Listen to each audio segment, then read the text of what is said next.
The following is a special presentation of Tony Kurre Radio.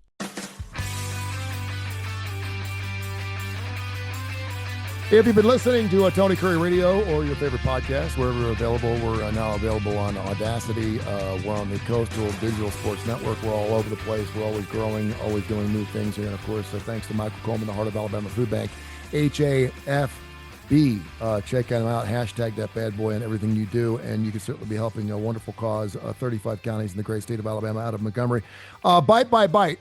We always try to shorten this up a little bit, more specific towards the Heart of Alabama Food Bank. And today you want to talk about the complications of rural hunger. I didn't know anything about this until I started doing a show with you 3 or 4 years ago, in that it's not always the money aspect, and sometimes it is, but it's where you live. Sometimes there's not a store within 30 miles of your that's house. right. And of course, people would sit there and say, well, move. Well, you can't. This is not a Sam Kennison bit. If you live in the desert, you live in the desert. You can't pick your bag up and move. It's not that easy. Yeah. Could you talk about that a little bit? Yeah, I mean, it's we live, like I said, 25,000 square miles of coverage. And the difference between you'll have food insecurity in urban environments and food insecurity in rural, and we serve mostly rural. And when you just think about why is it so challenging, if you think about a wide open space for miles and miles and miles, there's so many advantages of why people like being out in the country. When you grow up, being close to nature, you're away from the noise of a city. It tends to be much more safe, where you're not in high crime areas. You can live off the land, you can farm, enough just to feed your family kind of stuff. Fish, hunt, all that kind of stuff.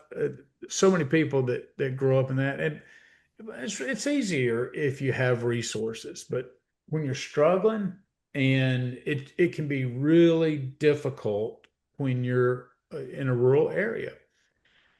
Think about this. Even if you have the money, let's say you're a family, you go to work, husband and wife both work, still just trying to make ends meet, and you're at the little town. Well, we have several counties that don't even have a grocery store. If they do have, it's one grocery store, and it's typically a store called AGI, Associated Grocers.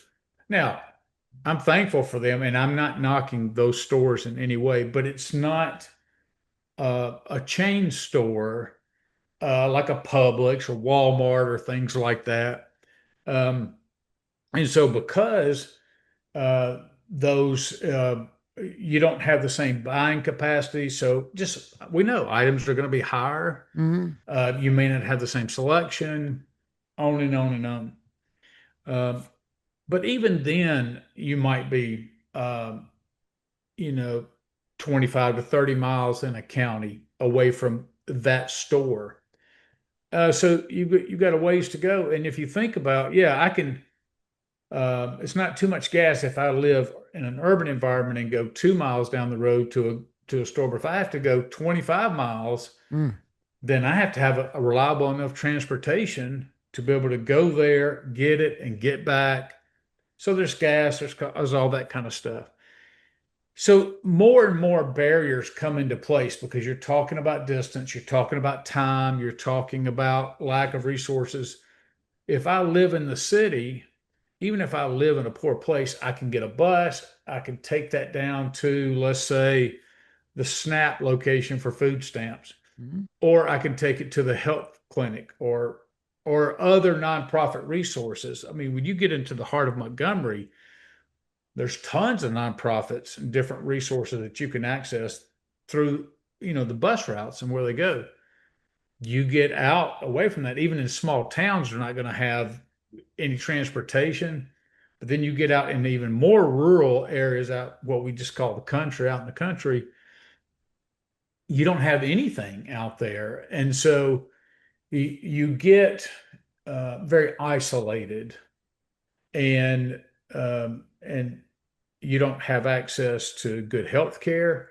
you don't have, you have, or let's say you have less access to Yeah. health care, less access to mental health resources, less access to public assistance if you need it, on and on and on and on. The challenges just seem to stack up. So when you say, how do you fight food insecurity? That's a big question because the same approach that you use in an urban environment may look different in a rural or even everything in between. Um, and like you said, uh, when I've moved around, you think about just for a second what you need to move. Mhm. And I've done that whole rent a U-Haul and done it myself. I've used a pickup truck and gone back and forth 40 times, used the Yep. pickup truck and just, or you have the pizza party and you get all your buddies over to help you move and they each bring their truck, whatever it takes. But if you just think for a second, with the cost of living, like to get an apartment, you're talking in a place that where you're not going to have a gun in your face every night. You're talking a minimum of $1,000. You got to pay a month's rent in advance. So you're talking 2,000. You have to pay, get all your utilities paid. I mean, turned on. You can't do that unless you have good credit typically. Hmm. And and then if you're paying anybody to move and just the cost of setting all that up, yeah, you see it runs into the thousands. So when you have poverty, um, you literally can't afford to move. Yeah. And so you get entrenched there, you end up raising your kids there, and you're right back into some of that. And so some of the reason anywhere, at least are there people that come out of that? Of course they do.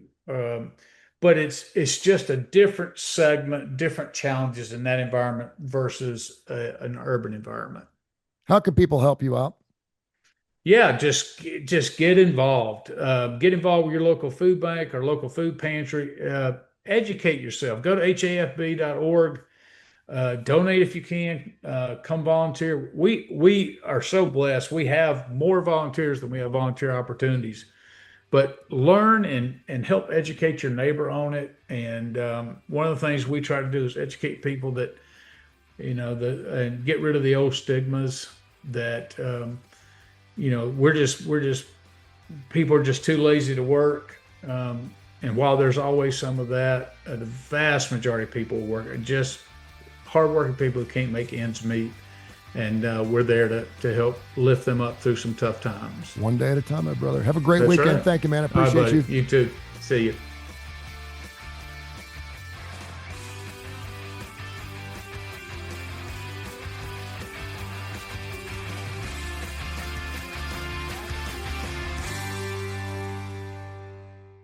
This has been a special presentation of Tony Kurre Radio.